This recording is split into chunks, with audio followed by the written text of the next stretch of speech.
I'm still sitting back evaluating this one, and to be honest, especially with recent events and statements being made by the developers, I'm not expecting much. Welcome back to the channel. This is ℂ𝕒𝕕𝕒𝕒𝕒𝕒, and after a few weeks away from YouTube, where I all but shut off my social media, I came back expecting a lot more than what I'm currently seeing from Snail Games, and their much anticipated, dare I say, loathed resurrection of official servers for ASC with their 10-year anniversary paid love letter to fans of ARK Aquatica. There's a lot of moving parts to this story, along with recent dev statements that we need to get into, leading up to tomorrow's July 15th release. Now, if that sounds good to you, stick around. In case you want to support the channel, the easy and free way is to hit subscribe and to ring the notifications bell. And let's now get into everything recently going down with ARK Aquatica.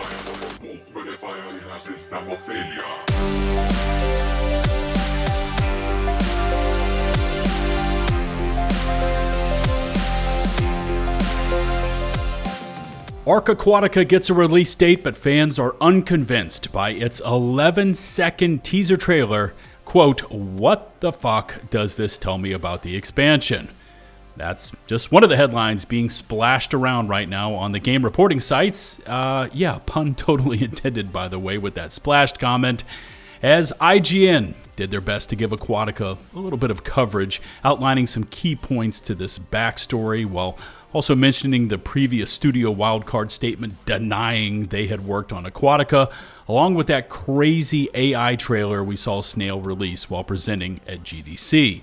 I'll touch on that WTF does this tell me about the expansion comment a little bit later in this video because it is an important topic, but IGN does go on to state, quote, "Perhaps unsurprisingly, the latest teaser has been under intense fan scrutiny, with some going as far as to implore others to report it to Steam if they suspect anything is generated by AI," which, by the way, is against the Steam terms of service.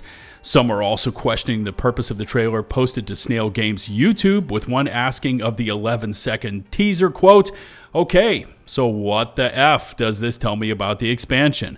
And another one says, quote, "I am 200% sure that this update was created to kill all existing mods and plugins," added another YouTube commenter. The very existence of Aquatica is odd from the get-go. I mean, that much is known. From the crazy AI Slop trailer they produced to Wildcard's outright denial they had anything to do with it, call it foreshadowing, to even their off-brand movie theater trailers. I mean, they are clearly going after a not yet part of the ARK fandom gamer base, probably because of the immense pushback they are and will receive from the entrenched survivors that have supported this franchise throughout the years. You see, you've got this powerful backlash going on, not only from within the community, but between developer and publisher, as back in 2023, Wildcard was said that they were moving on from ASC, shutting down all official servers and support for Survival Evolved, and in many cases, essentially nuking hundreds of thousands of hours of game time and years of grinding by ASC faithful. They moved on from the old to make way for the new, Survival Ascended, which now approaching 2 years after launch has still fallen well short of all of its promised improvement levels. And to be crystal clear here, my expectations for Aquatica are quite low, like rock bottom, bare bones. That's what we're gonna get. And I would guess that a large majority of the ARK fandom feels the same way.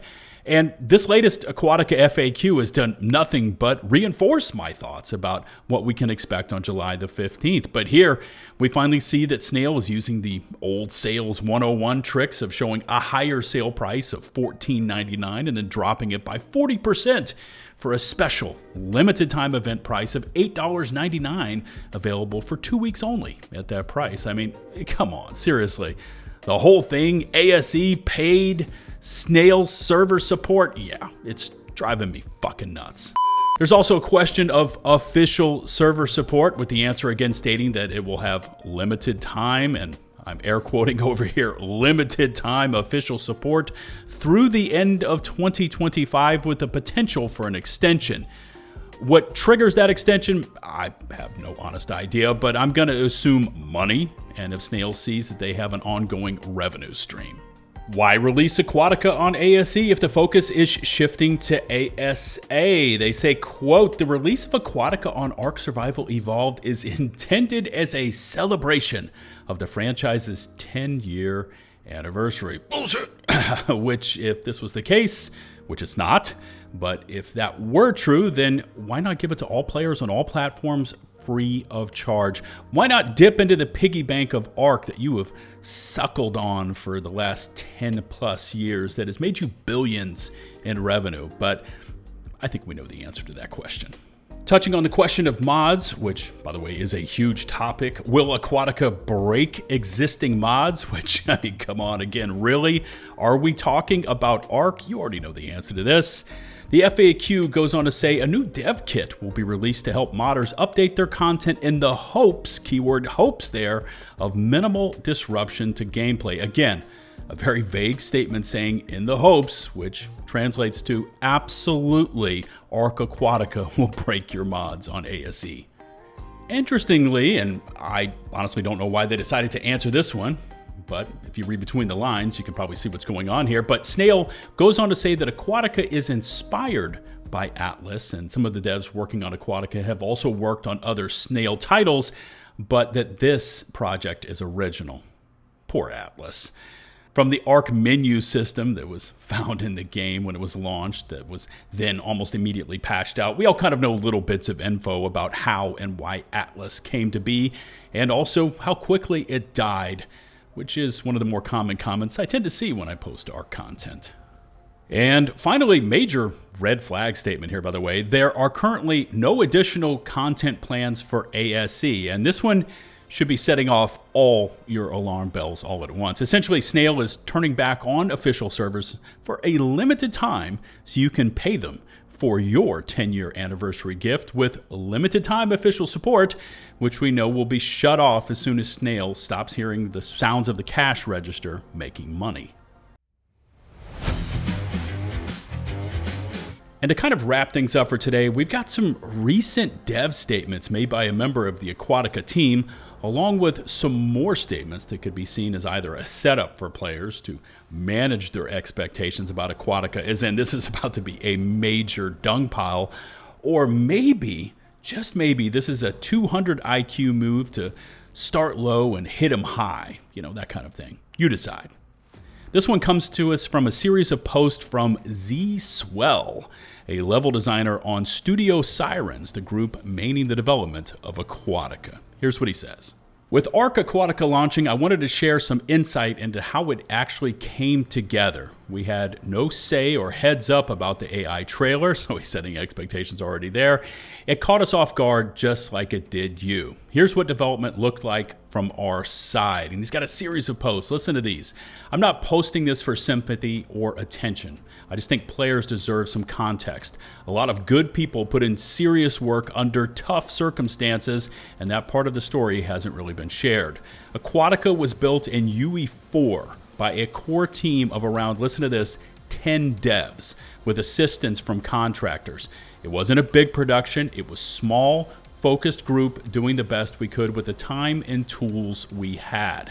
Most of us didn't have direct contact with Wildcard. Outside of our lead, we were figuring things out on our own. We wrote our own documentation, built workflows, and kept things moving as best we could. We used the original ASE files and assets from older expansions. Time and resources were tight, so creating a bunch of brand new assets wasn't realistic. We got creative and made the most of what we had access to.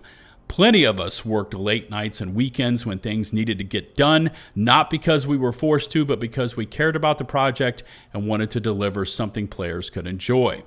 Listen to this next one. Halfway through development, layoffs hit the team. Remember, there was only 10 core developers along with additional contractors kind of bolted on, but layoffs hit the team and we lost some incredibly skilled folks. Everyone who remained picked up where they could and kept things moving forward the best we could. Thanks for taking the time to read. Everyone at Studio Sirens is proud of what we built with Aquatica. It wasn't easy, but we cared about getting it right. Hopefully it gives you something fun and memorable to experience. We've also seen Snail publicly recognize the work of Gareth Coker as creating the soundtrack for Aquatica, along with 𝔾𝕗𝒃𝒊, who created the Aquatica trailer after their initial AI Slop disaster. And 𝔾𝕗𝒃 recently came out on Twitter also to say, just to get some quick things out of the way, I'm at the helm of ARK Aquatica's launch trailer, nothing else, so do expect one just like I did with the teaser. What's being shown earlier is plenty more polished than that environment-wise at the moment. I am not sure why those recent videos are being put out in terms of that quality. Not a fan of it is all I'll say. In the meantime, I'm in full work mode until its official release. Yeah, so the statement from the Studio Sirens dev, and by the way, I wish them the best of luck, along with the fact that Wildcard is not working on Aquatica, at all, along with now even 𝔾𝕗𝒃𝒊's statement, they all feel kind of similar, right? Like they're either doing their best to set the bar very low or to completely distance themselves from whatever is about to be revealed on the 15th. When you say, I'm at the helm of the launch trailer, nothing more, you're doing whatever you can to create a divide between the media artwork you're working on and what the actual product is going to be. This is the question, right? Why? Why Aquatica? Why deliver Aquatica now on ASC, on PC only?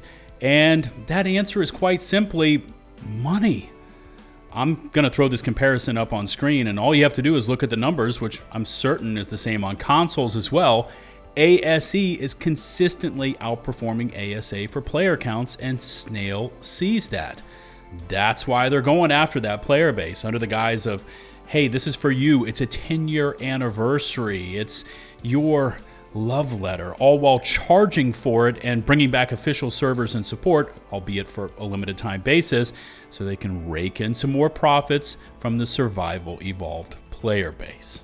Now, personally, and I'm going to answer this now because I'm expecting someone to ask it down in the comment section, I'm not supporting this initiative at all. I will not be purchasing Aquatica based on principle alone, but I think it's going to be interesting to watch the Steam DB charts starting on the 15th to see just how well Aquatica performs. Question for you is, will you be purchasing this love letter to ARK fans, or is this a hard pass for you as well? Definitely leave me a comment about ARK Aquatica or just ARK in general, and of course I'll do my best to respond. Please take a moment to hit subscribe and to ring the notifications bell to stay up to date on my latest upload alerts. We also have channel memberships in place with tiers and perks for those of you looking to take your support to the next level. Until the next one, this is LtBuzzLitebeer signing off.